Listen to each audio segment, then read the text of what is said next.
Утре на програмата ќе бидат надпреварите од 13-тото коло на втората фудбалска лига, а гледачите на М-нет телевизија ќе имаат ексклузивна можност само на М-нет да го проследат дербито на истокот меѓу поранешните прволигаши Беласица и Брегалница. Беласица е со млад тим кој сака да се докажува против Брегалница која е далеко поискусно со играчи кои имаат прволигашко искуство.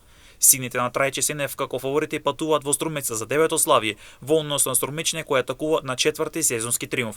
Правдата на мечот ќе ја дели велешенецот Бој Величков, а преносот на М-нет телевизија ќе започне во 13 часот. Што се однесе од осудиите за останатите надпревари, Дарко Котевски ќе им суди на Македонија Ѓорче Петров и Вардар Неготина, Деја Младеновски на Арсими Борец, Александар Василевски ќе биде главен во Охрид, каде ќе играат Охрид, Детонит Плачковица, Штипјанецот Крумислав Ѓоргиев ќе им суди на Башкими Кожов, Донеристовски на Победи Скопје, Пларен Салих ќе го добие мечот меѓу Новац и Осогово, а пака Бартли и Бриме ќе им суди на Саса и Вардарски. Традицијата велика во Струмица треба да има најмалку 2 погодоци, а во меѓусемејните дуели Брегалница е подобра. Дали Беласица може да направи изненадување против фаворитот од Штип? В сабота од 13 часот директен пренос на М-нет Беласица Брегалница.